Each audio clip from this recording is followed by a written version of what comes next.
Lecture commentée de la lettre de Saint Paul apôtre à Tite.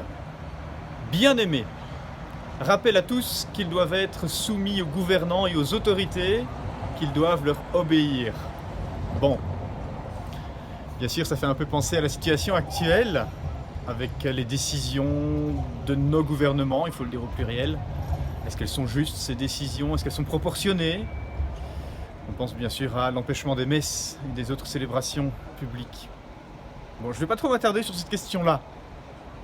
Vous avez déjà tous, je crois, quelques éléments de réponse. Vous savez déjà comment réagir. Chacun, vous le faites comme vous le pouvez, c'est très bien. Mais on aura peut-être l'occasion d'en reparler plus tard. Mais étant donné la situation telle qu'elle est aujourd'hui, je voudrais peut-être d'abord poser cette question.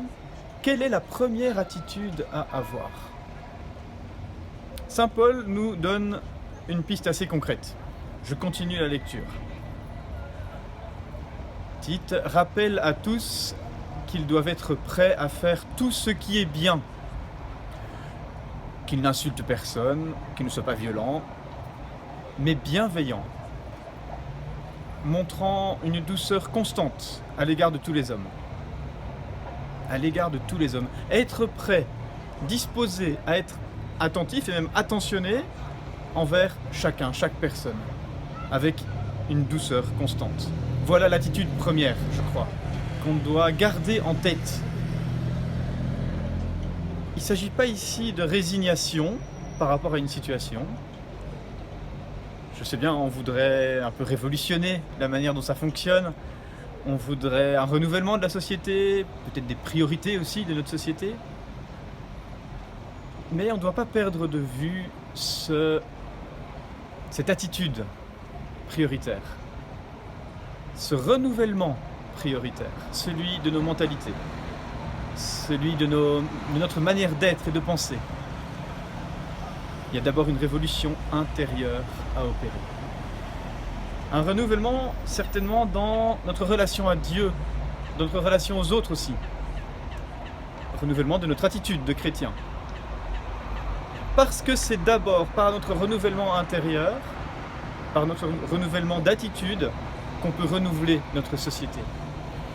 Même si, on le sait bien, c'est sous une forme un peu minoritaire, un peu comme le levain dans la pâte. Renouvellement. Saint Paul nous témoigne de son renouvellement intérieur et de celui aussi de Tite et d'autres apôtres ou successeurs des apôtres. Je continue la lecture. Car nous aussi, autrefois, nous étions insensés, révoltés, égarés, esclaves de toutes sortes de convoitises et de plaisirs.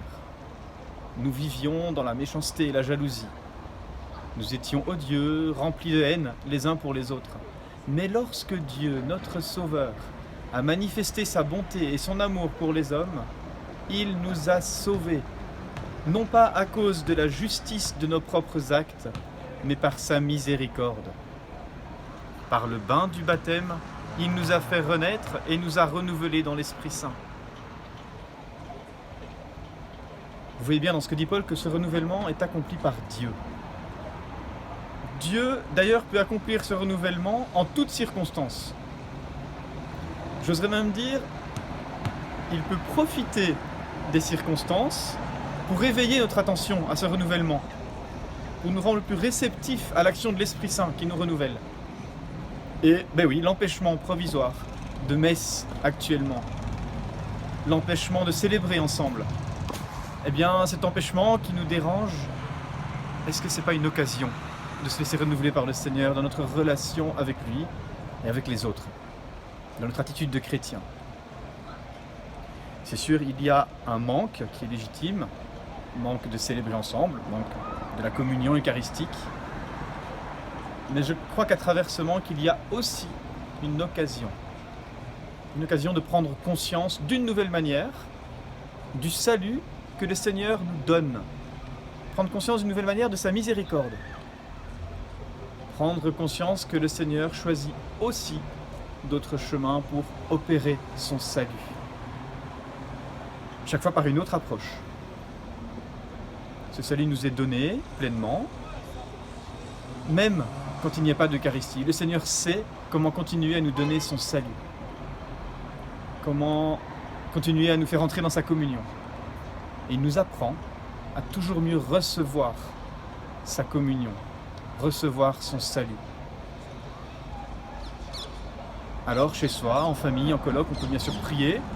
Aussi à l'église, venez adorer aux heures de messe.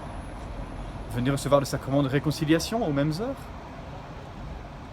Et puis vivre cette foi au quotidien. Choisir l'attitude du chrétien en se laissant renouveler intérieurement pour avoir des effets de ce renouvellement aussi dans notre vie, dans notre attitude et donc dans le monde. Renaissance complète par l'Esprit Saint de notre baptême.